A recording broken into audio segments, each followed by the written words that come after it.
ఉన్న బంగారాన్ని విడిపించి ఆ రోజు ఆన్లైన్ రేటుకే మేము కొంటాం. Sharma gold company. Hi, welcome to our channel. ఈరోజు మనతో పాటు ఉన్నారు జ్యోతిష్య, ఆగమ, వాస్తు, పురాణ పండితులు బ్రహ్మశ్రీ క్రొత్తపల్లి సురేష్ శర్మ గారు. నమస్కారం గురువు గారు. ఆయుష్మాన్ నాయన. ఓకే. ఫిబ్రవరిలో మేషరాశి వారికి ఎలా ఉండబోతుంది అంటారు? మీకు జనరల్గా డివోషనల్ చేస్తుంటారు కదా. అవును. సో డివోషనల్ చేసే వాళ్ళకి ఆటోమేటిక్గా ఒక నెలలో, అంటే ఇప్పుడు జనవరిని ఏ పండుగల ఫెస్టివల్ అనగానే సంక్రాంతి అండి గురువు గారు అంటారు.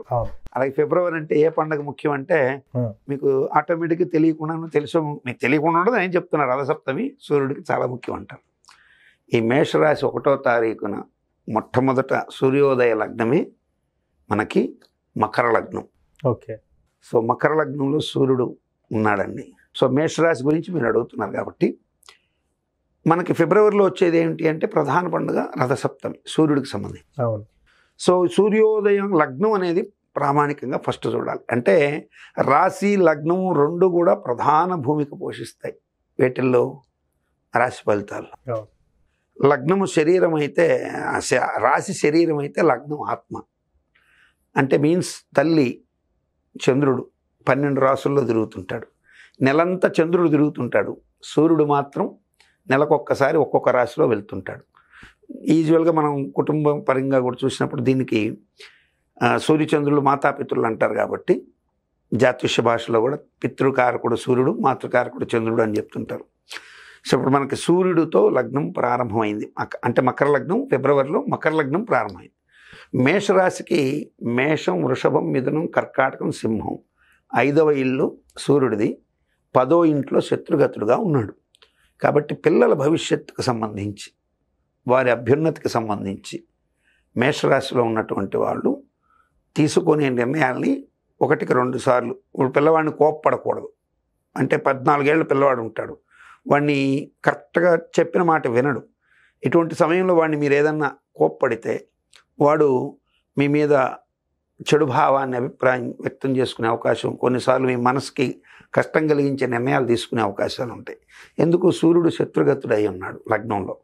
కాబట్టి పిల్లల విషయంలో మీకు ఏదైనా ఈ మేషరాశిలో ఉన్నటువంటి వాళ్ళకి పిల్లలకు సంబంధించి ఏదైనా ఒక ఆలోచనలు ఉంటే, వాళ్ళు చెడు మార్గంలో పడుతున్నారంటే వాళ్ళని సరైనటువంటి ప్రాపర్ గైడెన్స్లో పెట్టడానికి తొందరపడి వాళ్ళని 10 మంది ఎదురుగుండా దూషించడం కానీ, వాళ్ళని ఇన్సల్ట్గా మాట్లాడడం కానీ, కంపేరిటివ్ టు అదర్స్ కానీ. సూర్యుడు శత్రుగతులుగా ఉన్నప్పుడు కంపేర్ చేస్తే పిల్లలు తట్టుకోలేరు. సో కాబట్టి వాడికి మార్కులు వచ్చాయి, నీకు రాలేదు, ఇట్లాంటి వర్షను పిల్లల దగ్గర మేషరాశి వాళ్ళు తీసుకోకపోవడం మంచిది. ఒకటి తీసుకోకపోవడం వల్ల ఏమవుతుంది అంటే ఖచ్చితంగా ఆ పిల్లవాడికి సంబంధించి వీళ్ళు పాజిటివ్గా ఆలోచించి వాడిని లోపల కూర్చోబెట్టుకొని వాస్తవిక పరిస్థితుల గురించి వాడికి అనలైజ్ చేస్తే మాత్రం వింటాడు. కాబట్టి తప్పనిసరిగా మేషరాశి వాళ్ళు అలా సూర్యుడిని బట్టి, మకర లగ్నంలో సూర్యుడు ఉండడం బట్టి మేషరాశి వాళ్ళు అటువంటి నిర్ణయం తీసుకోవడం మంచిది. అలా తీసుకునే నిర్ణయాలు కూడా సత్ఫలితాలు ఇస్తాయి. ఎందుకు? మేషరాశిలో గురువు ఉన్నాడు, శుభం ఉంటుంది పిల్లలకు సంబంధించి. కాబట్టి మీరు ఓవర్గా భయపడాల్సిన పని లేదు. వాళ్ళకి సంబంధించి మీరు ఇప్పుడు చేసేటువంటి చిన్న పూజ కూడా సత్ఫలితాన్ని ఇస్తుంది. అంటే ఒక గుడికి వెళ్ళి ఒక దక్షిణామూర్తి దగ్గర పిల్లవాడి గోత్రనామాదులు చెప్పి పూజ చేయించడం, గురువు దగ్గర అంటే ఆ అబ్బాయికి ఎవరి మీద, టీచర్ మీద గురుభావం ఉంది, మంచి టీచర్ ఎవరు చెప్తే ఆ పిల్లగాడికి ఇష్టం ఉంటుంది అనేటువంటిది గ్రహించాలి. ఆ పిల్లవానికి ఒక్కొక్కసారి ఎట్లా ఉంటుందంటే పిల్లలు ఆ టీచర్ మీద వాళ్ళకి ఎందుకనో వాళ్ళు చెప్పేది మైండ్కి ఎక్కదు. మనం వాళ్ళని కూర్చొని జాగ్రత్తగా అసలు నీకు టీచర్తో ప్రాబ్లం ఉందా లేకపోతే నీలో ప్రాబ్లం ఉందా అనేది మనం అడిగితే, నాకు ఆ టీచర్ చెప్పేది అర్థం కావటం లేదని నాతో కొన్ని 100 మంది పిల్లలు చెప్పారు. ఆ తర్వాత ఆ టీచర్ని మార్పించి వేరే టీచర్ని పెట్టించాం. అక్కడ గురువుని అవమానించడం కాదు, కానీ కొంతమంది గురువులు ఏంటంటే జనరల్గా అందరికీ ఒక విధానంలో ఉంటారు. వాళ్ళు టక్టగా ఏదో చెప్పుకుంటూ వెళ్ళిపోతుంటారు. పాప మీ పిల్లలు కన్ఫ్యూజ్ అయిపోయి అడగడానికి వాళ్ళ సీరియస్ మోడ్, వాళ్ళు చెప్పే మోడ్ చూసి భయపడిపోయి అడగడం కూడా అడగరు. కాబట్టి అటువంటి ప్రయత్నం తల్లిదండ్రులు పిల్లలకు సంబంధించి చేయడం ఉత్తమం. ఆర్థిక విషయాలకు సంబంధించి ఈ యొక్క రాశికి శుక్రుడు ఏదైతే ధనాధిపతి, భార్య స్థానాధిపతి, కళత్ర స్థానాధిపతి శుక్రుడు, ఆ శుక్రుడు వచ్చేసి రాజ్యస్థా 9వ ఇంట్లో భాగ్యస్థానంలో కుజుడితోనూ, అట్లాగే బుధుడితోనూ కలిసి ఉన్నారు. కాబట్టి కొంతమేర రుణ ఒత్తిడి ఉన్న ధనం కొంత ప్రాప్తించే అవకాశాలు ఉంటాయి. కాబట్టి డబ్బుల గురించి రావటం లేదని ఆ డబ్బులు వ్యాపారాలు ఏమైపోతాయోనో టెన్షన్ అవసరం లేదు. ఖచ్చితంగా ధనం విషయంలో మంచి జరిగే అవకాశం ఉంటుంది. పిల్లలకు సంబంధించి అష్టమాధిపతి కూడా మనకి చూసినప్పుడు కుజుడే కాబట్టి తీవ్రమైన నిర్ణయాలు తండ్రి తీసుకోకూడదు. పిల్లలకు సంబంధించి వాళ్ళ భవిష్యత్తుకు సంబంధించి కూడా తీసుకోకూడదు. ఇక భార్యాభర్తల మధ్య సంబంధ బాంధవ్యాల విషయంలో చిన్న చిన్న పొరపొచ్చాలు వచ్చే అవకాశాలు ఉంటాయి. దాన్ని జాగ్రత్త చేసుకోవాలి. అట్లాగే సోదరి వర్గాలతో మైత్రి బాగుంటుంది. తర్వాత వాహన ముద్రాధికార స్థానాధిపతి చంద్రుడు 7వ ఇంట్లో ఉన్నాడు, కేంద్రంలో శుభం.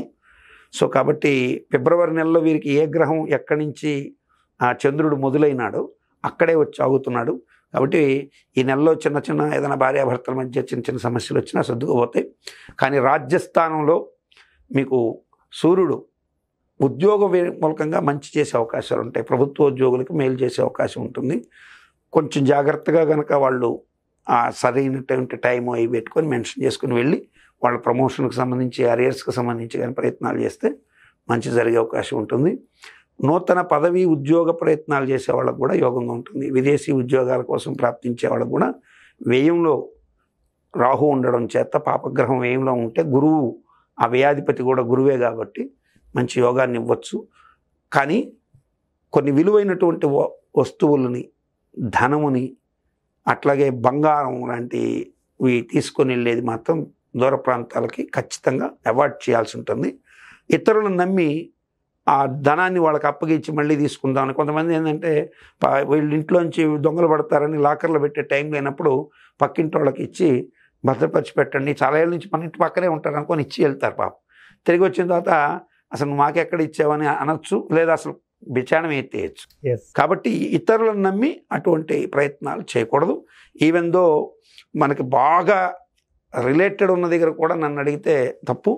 దాన్ని వీలైనంత వరకు లాకర్లో పెట్టుకొని ఉండే ప్రయత్నం ఈ నెలలో చేయడం మంచిది. ఇంట్లో దొంగతనాలు జరిగే అవకాశాలు కూడా ఉండొచ్చు. కాబట్టి విలువైనటువంటి వస్తువులు, పత్రాలు కానీ ఇవన్నీ జాగ్రత్త పరచుకోవాల్సిన అవసరం అయితే ఉంటుంది. ఓవరాల్గా అయితే ఫిబ్రవరిలో వీళ్ళకి బాగానే ఉంటుంది. మేషరాశి వారికి పెద్దగా కష్టాలు అయితే ఎక్కువగా తగిలే అవకాశాలు. ఈ చిన్న చిన్న అంశాలు కొంచెం జాగ్రత్తగా చూసుకున్నట్టయితే మంచి ఫలితాలు. గురువు గారు, చాలా మంది రాశి ఫలితాలను నమ్ముతారు, నమ్మరు. సో నేనైతే ఒక ఆస్ట్రాలజీ చేసే ఒక యాంకర్గా మాత్రం నేనైతే నమ్ముతాను. కొంతమంది ఏమంటున్నా అంటే నీది నాది ఒకటే జాతకం, కానీ నువ్వు నీచుడివి, నేనేమో రాజయోగినా అని ఇట్లా అంటుంటారు.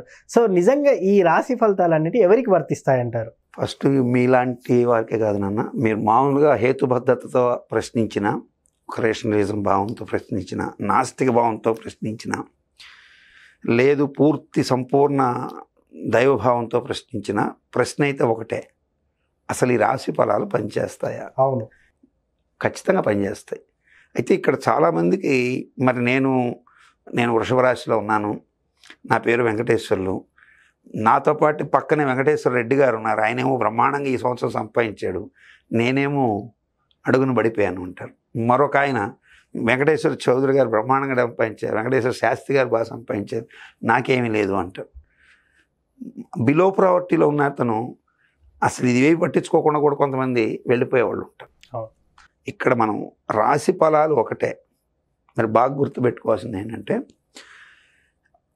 అందరికీ సమమైన ఖచ్చితమైన ఏజ్ ఫ్యాక్టర్ ఒకటి ఏంటి, రోజులు సెకండ్స్తో కూడా ఒకే సమయంలో పుట్టడం అనేది జరుగుతుంది. అవును, కానీ వాడెవడో నువ్వు ఎట్లా ఐడెంటిఫై చేస్తావు? చేయలేం. ఒక గంప నిండా ఒకే చెట్టు కాచిన పండ్లే, అవును, అన్నీ ఒకే సైజులో మామిడి పండ్లు ఉన్నా ఎక్కడో లిటిల్ బిట్ డిఫరెన్స్ ఉంటుంది. అవును. మీరు కావాలంటే మీరు దీంట్లో నక్షత్రగ్రహ తారకానాం అని ఆదిత్య హృదయంలో ఉంటుంది. నక్షత్రగ్రహ తారకానాం అంటే నక్షత్రాలు వేరు, గ్రహాలు వేరు, తారకలు వేరు. ఇప్పుడు మనకు ఆకాశం నిండా కనిపడేవి తారకలు, సో నక్షత్రాలు అనేవి సపరేట్. ఈ నక్షత్ర మండలాన్ని పట్టి ఆ రాశిలో ఎవరు పుట్టినా అశ్విని నక్షత్రంలో పుట్టిన వాళ్ళు ఉంటారు. ఇప్పుడు అశ్విని నక్షత్రంలో ఒక చిన్న నెలబిడ్డ పుడతాడు, అట్లాగే ముదుసలైనడు అక్కడే ఉంటాడు, ఒక కప్ప కూడా అక్కడే పుడుతుంది, ఒక జింక కూడా అక్కడే పుడుతుంది, ఒక గొర్రె కూడా అక్కడే పుడుతుంది. సో ఇవన్నీ పుడతాయి. పుట్టడం అయితే నక్షత్రాలు అందరూ పుడతారు, కానీ దీంట్లో శాస్త్రము వర్జించింది చాలా ఉన్నాయి, ఇవి చాలామందికి తెలియదు. శాస్త్రం రాశి ఫలాలు ఎవరికి వర్తిస్తాయని చెప్పింది అంటే బాలకులకు వర్తించదు. 60 సంవత్సరాలు ఏదైతే మనకున్నాయో అవి దాటిన వాడి మీద జ్యోతిష ప్రభావం పోతుంది. బధిర అంటే గ్రుడ్డివారు, వీరి మీద జాతక ప్రభావాలు తక్కువగా ఉంటాయి, ఉండవని కాదు తక్కువగా ఉంటాయి. పొంగుణ కుంటివారు, వీరి మీద తక్కువగా ఉంటాయి. అట్లాగే మతిభ్రంశత్వం, పిచ్చివాడి మీద జ్యోతిష్యం పనిచేయదు. మరి మనకు మంచి కోసమే శాస్త్రం ఉందనేది. కాబట్టి రాశి ఫలాలు మీరు దాంట్లో చూసి భయపడిపోవద్దండి, తెలుసుకోండి. సజెషన్స్ ఉంటే దాన్ని ఫాలో కండి. ఒకవేళ మంచిగా ఉంటే హ్యాపీగా ఉండండి, చెడు ఉంటే భయపడద్దు, హ్యాపీగా ఉండండి. అది రాశి ఫలాల గురించి. మేషరాశి వారి గురించి చాలా చక్కగా వివరించారు గురుగారు. Thank you. ఆయుష్మాన్.